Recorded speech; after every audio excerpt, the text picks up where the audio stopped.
একাদশ অধ্যায়। জয় জয় মহামহেশ্বর গৌরচন্দ্র, বাল্যলীলায় শ্রীবিদ্যা বিলাসের কেন্দ্র। এই মতে গুপ্তভাবে আছে দ্বিজরাজ, অধ্যয়ন বিনার নাহি কোনো কাজ। জিনিয়া কন্দর্প কোটি রূপ মনোহর, প্রতি অঙ্গে নিরূপম লাবণ্য সুন্দর। আজানু লম্বিত ভুজ কমল নয়ন, অধরে তাম্বুল দিব্য বাস পরিধান। সর্বদায় পরিহাস মূর্তিবিদ্যা বলে, সহস্র পড়ুয়া সঙ্গে যাবে প্রভু চলে। সর্বনবদ্বীপে ভ্রমে ত্রিভুবনপতি, পুস্তকের রূপে করে প্রিয়া সরস্বতী। নবদ্বীপে হেন নাহি পণ্ডিতের নাম, যে আসিয়া বুঝিবে প্রভুর ব্যাখ্যান। সবে এক গঙ্গাদাস মহাভাগ্যবান, যার ঠাই প্রভু করে বিদ্যার আদান। সকল সংসারী দেখি বলে ধন্য ধন্য, এ নন্দন যাহার তাহার কোন দৈন্য। যতেক প্রকৃতি দেখে মদন সমান, পাষণ্ডী দেখে যেন যম বিদ্যমান। পণ্ডিত সকল দেখে যেন বৃহস্পতি, এই মতো দেখে সবে যার যেন মতি। দেখি বিশ্বম্ভর রূপ সকল বৈষ্ণব, হরিষ বিষাদ হই মনে ভাবে সব। হেন দিব্য শরীরে না হয় কৃষ্ণ রস, কি করিবে বিদ্যায় হইলে কালবশ। মোহিত বৈষ্ণব সব প্রভুর মায়ায়, দেখিয়াও তবু কেহ দেখিতে না পায়।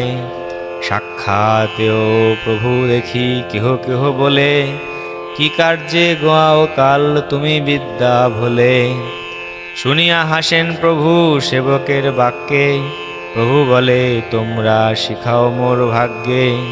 হেন মতে প্রভু গোয়ায়েন বিদ্যারসে, সেবক চিনিতে নারে অন্য জন কিসে। চতুর্দিকে হইতে লোক নবদ্বীপে যায়, নবদ্বীপে পড়িলে সে বিদ্যারস পায়। চাটিগ্রাম নিবাসীও অনেকে তথায়, পড়েন বৈষ্ণব সব রহেন গঙ্গায়। সবেই জন্মিয়াছেন প্রভুর আজ্ঞায়, সবেই বিরক্ত কৃষ্ণ ভক্ত সর্বথায়। অন্য অন্যে মিলি সবে পড়িয়া শুনিয়া, করেন গোবিন্দ চর্চা নিভৃতে বসিয়া। সর্ববৈষ্ণবের প্রিয় মুকুন্দ একান্ত, মুকুন্দের গানে দ্রবে সকল মহান্ত। বিকাল হইলে আসি ভাগবতগণ, অদ্বৈত সভায় সবে হয়েন মিলন। যেই মাত্র মুকুন্দ গায়েন কৃষ্ণ গীত, হেন নাহি জানি কেবা পড়ে কোন ভীত। কেহ কান্দে কেহ হাসে কেহ নৃত্য করে, গড়াগড়ি যায় কেহ বস্ত্র না সম্বরে। হুঙ্কার করে কেহ মালসাট মারে, কেহ গিয়া মুকুন্দের দুই পায়ে ধরে। এই মতো উঠয়ে পরমানন্দ সুখ, না জানে বৈষ্ণব সব আর কোন দুঃখ। প্রভু মুকুন্দ প্রতি বড় সুখী মনে, দেখিলেই মুকুন্দেরে ধরে ন আপনে। প্রভু জিজ্ঞাসেন ফাঁকি বাখানে মুকুন্দ, প্রভু বলে কিছু নহে আর লাগে দ্বন্দ্ব। মুকুন্দ পণ্ডিত বড় প্রভুর প্রভাবে, পক্ষ প্রতিপক্ষ করি প্রভু সনে লাগে। এই মতো প্রভু নিজ সেবক চিনিয়া, জিজ্ঞাসেন ফাঁকি সবে যায়েন হারিয়া। শ্রীবাসাদি দেখিলে ও ফাঁকি জিজ্ঞাসেন, মিথ্যা বাক্য ব্যয় ভয়ে সবে পলায়েন। সহজে বিরক্ত সবে শ্রীকৃষ্ণের রসে, কৃষ্ণ ব্যাখ্যা বিনু আর কিছু নাহি বাসে। দেখিলেই প্রভু মাত্র ফাঁকি সে জিজ্ঞাসে, প্রবোদিতে নারে কেহ শেষে উপহাসে। যদি কেহ দেখে প্রভু আইসেন দূরে, সবে পলায়েন ফাঁকি জিজ্ঞাসার ডরে। কৃষ্ণ কথা শুনিতেই সবে ভালোবাসে, ফাঁকি বিনু প্রভু কৃষ্ণ কথা না জিজ্ঞাসে। রাজপথ দিয়া প্রভু আইসেন একদিন, পড়ুয়ার সঙ্গে মহা উদ্ধত্তের চিন। মুকুন্দ যায়েন গঙ্গা স্নান করিবারে, প্রভু দেখি আড়ে পলাইলা কত দূরে। দেখি প্রভু জিজ্ঞাসেন গোবিন্দের স্থানে, এ বেটা আমারে দেখি পলাইল কেনে। গোবিন্দ বলেন আমি না জানি পণ্ডিত, আর কোনো কার্যে বা চলিলা কোন ভিত। প্রভু বলে জানিলাম যে লাগি পলায়, বহির্মুখ সম্ভাষা করিতে না জুয়ায়। এ বেটা পড়য় যত বৈষ্ণবের শাস্ত্র, পাজি বৃত্তিটিকা আমি বাঁকা নিয়ে মাত্র। আমার সম্ভাষে নাহি কৃষ্ণের কথন, অতএব আমা দেখি করে পলায়ন। সন্তোষে পারেন গালি প্রভু মুকুন্দেরে, ব্যাপদেশে প্রকাশ করেন আপনারে। প্রভু বলে আরে বেটা কতদিন থাকো, পলাইলে কোথা মোর এড়াইবি পাক। হাসি বলে প্রভু আগে পড়ো কতদিন, তবে সে দেখিবা মোর বৈষ্ণবের চিন। এই মতো বৈষ্ণব মুই হইমু সংসারে, অজ ভব আসিবে আমার দুয়ারে। শুনো ভাই সবে আমার বচন, বৈষ্ণব হইমু মুই সর্ববিলক্ষণ। আমারে দেখি আইবে যে সব পলায়, তাহারাও যেন মোর গুণকীর্তি গায়। এতে বলিয়া প্রভু চলিলা হাসিতে, ঘরে গেলা নিজ শিষ্যগণের সহিতে।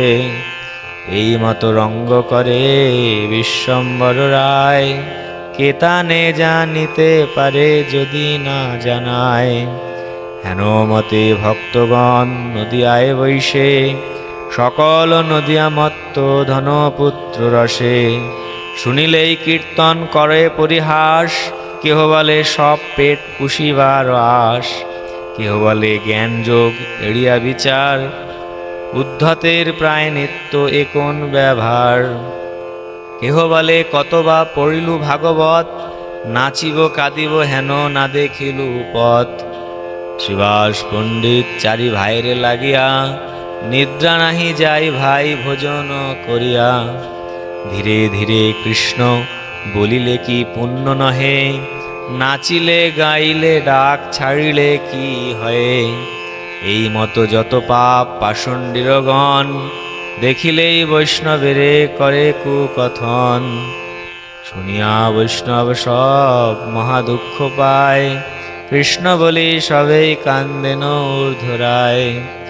কতদিনে সব দুঃখের হবে নাশ, জগতে কৃষ্ণচন্দ্র করহ প্রকাশ।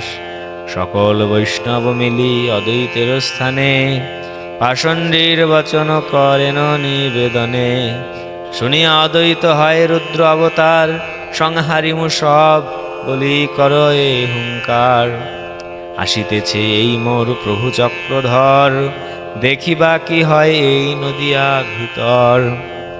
করাইমু কৃষ্ণ সর্বনয়ন গোচর, তবে সে অদ্বৈত নাম কৃষ্ণের কিঙ্কর।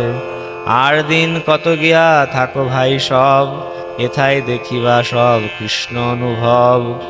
অদ্বৈতের বাক্য শুনি ভাগবতগণ, দুঃখ পাশরিয়া সবে করেন কীর্তন। উঠিল কৃষ্ণের নাম পরম মঙ্গল, অদ্বৈত সহিত সবে হইলা বিবল। পাষণ্ডীর বাক্য জ্বালা সব গেল দূর, এই মত পুলকিত নবদ্বীপপুর। অধ্যয়ন সুখে প্রভু বিশ্বম্বর রায়, নিরবধি জননীর আনন্দ বাড়ায়। হেন কালে নবদ্বীপে শ্রী ঈশ্বরপুরী, আইলেন অতি অলক্ষিত বেশ ধরি। কৃষ্ণ রসে পরম বিহ্বল মহাশয়, একান্ত কৃষ্ণের প্রিয় অতি দয়াময়। তান বেশে তানে কেহ চিনিতে না পারে, দৈবে গিয়া উঠিলেন অদ্বৈত মন্দিরে।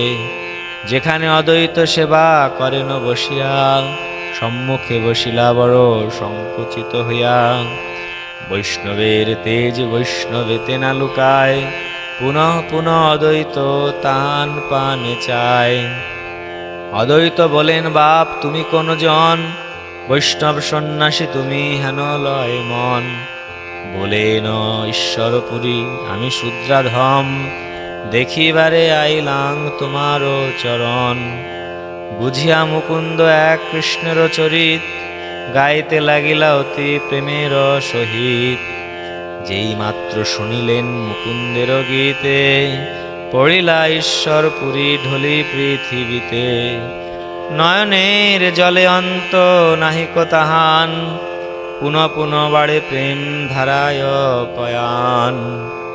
আস্তে ব্যস্তে অদ্বৈত তুলিয়া নিজ কোলে, সিঞ্চিত হইল অঙ্গ নয়নের জলে।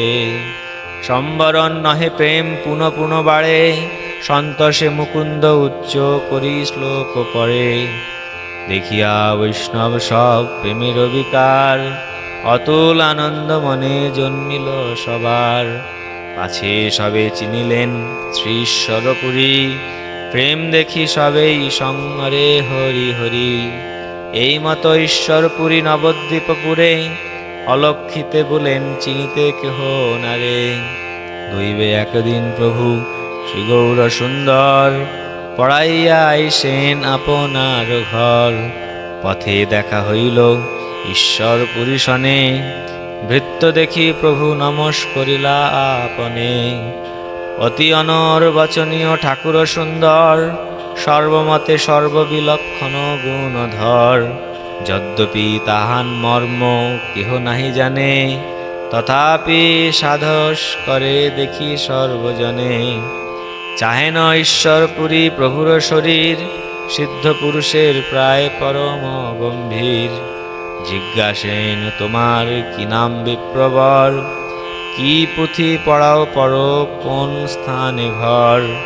শেষে সভে বলিলেন নিমাই পণ্ডিত, তুমি সে বলিয়া বড় হইলা হরষিত। ভিক্ষা নিমন্ত্রণ প্রভু করিলেন তানে, মহাদরে গৃহে লই চলিলা আপনে। কৃষ্ণের নৈবেদ্য শচী করিলেন গিয়া, ভিক্ষা করি বিষ্ণু গৃহে বসিলা আসিয়া। কৃষ্ণেরও প্রস্তাব সব কহিতে লাগিলা, কহিতে কৃষ্ণের কথা অবশ্য হইলা। অপূর্ব প্রেমের ধারা দেখিয়া সন্তোষ, না প্রকাশে আপনা লোকের দীন দোষ। মাস কত গোপীনাথ আচার্যের ঘরে, রহিলা ঈশ্বরপুরী নবদ্বীপপুরে। সবে বড় উল্লসিত দেখিতে তাহানে, প্রভুও দেখিতে নিত্য চলেন আপনে। গদাধর পণ্ডিতের দেখি প্রেম জল, বড় প্রীত বাসে তানে বৈষ্ণব সকল। শিশু হইতে সংসারে বিরক্ত বড় মনে, ঈশ্বরপুরীয় স্নেহ করেন তাহানে।